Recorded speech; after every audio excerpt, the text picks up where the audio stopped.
The St. Petersburg International Economic Forum is in full swing. Business leaders and policymakers from almost 90 countries around the world are attending, including the chief executive of the $10 billion Russian direct investment fund. Kirill Dmitriev has been at the helm since it was set up by the government last year. Its mission, make money from equity investments, mainly in the local economy. But this month, Dmitriev branched out, striking a deal with China for a joint fund worth up to $4 billion. You can see why he was picked to run the fund. He came straight over from a leading private equity firm in the region. He built up lots of business experience at McKinsey and Goldman Sachs as well. And Dmitriev is joined by our very own Ryan Chilcote in St. Petersburg. And Ryan, the Russian direct investment fund has just struck a deal with BlackRock and others to invest in local firms preparing to go public.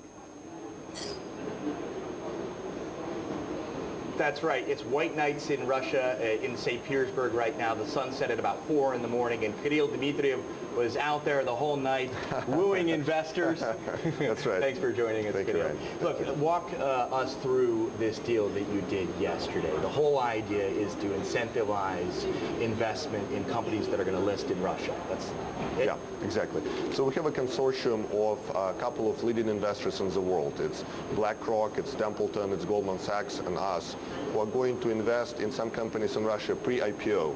And the only condition would be that those companies need then to go public on the Russian exchange.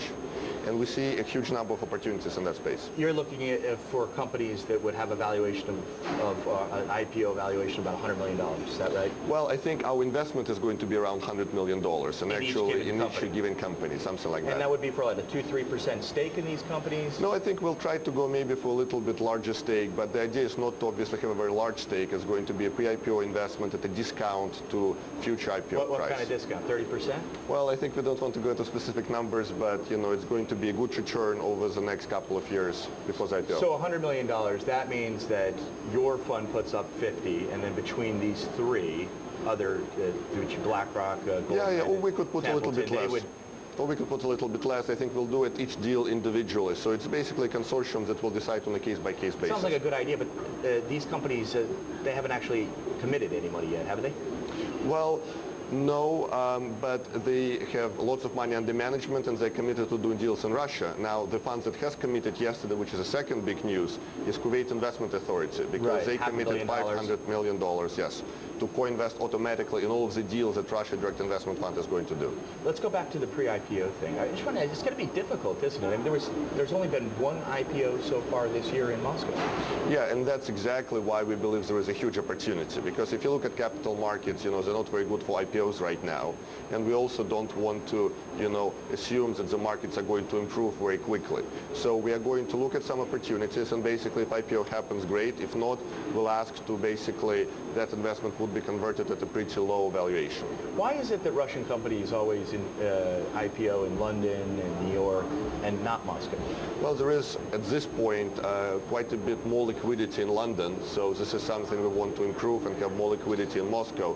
But also, I think for many investors, just the exchange in London seems to be quicker, faster, but there are lots of great things happening in the Russian exchange. It's improving new technology, so we believe it's going to be a big player going forward. Russian exchange will. Talk me through this. I mean, the whole idea is obviously to stem the capital outflows. $350 billion have come out of Russia since 2007. Realistically, how long do you think it might take to churn that around, to get capital flowing into Russia? Yeah, I think it may take a couple of years, but what's important is that the government is taking very practical, concrete steps. So President Putin had a great speech yesterday.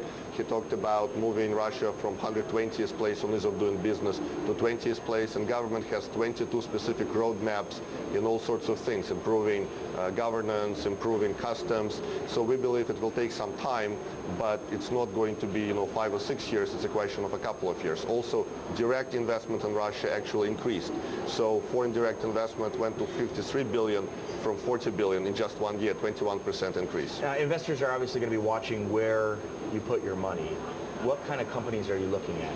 We're looking at growth companies, companies that are growing quite fast. I keep on mentioning that the middle class in Russia tripled in the last 5 years, and that gives lots of opportunity for people to invest. And give me a sense of what kind, because obviously when people think of Russia, they think of commodities. Is that the idea? No, I think we're going to go very much for a diversified approach and look at different sectors. And Ryan, you know a little bit about Russia Direct Investment Fund because he was the first one to hear this news from President Medvedev.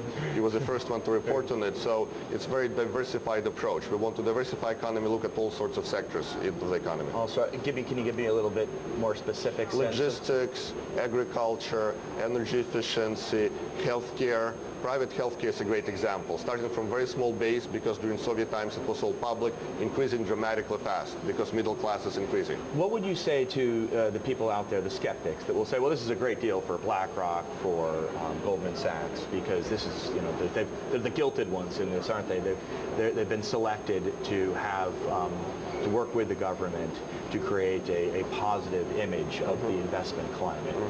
But that doesn't necessarily mean that if you're an investor coming in outside of this deal and this bubble with you, that you're going to have just as good of an experience. Well, I think government is definitely increasing transparency and improving lots of things. But we want also to have a fast track. And what Russia Direct Investment Fund provides is a partnership with government money to have fast track on some initiatives, but that's an open fast track. So we are open to other funds to work with us. Yesterday we had a great meeting with President Putin where $5 trillion of investors were sitting around the table, all quite keen to think about opportunities in Russia. Kirill Dmitriev, thank you very much. I'm going to toss it back to you. We'll have more throughout the day here at the second day of the St. Petersburg International Economic Forum. Ryan, thanks. We'll speak to you.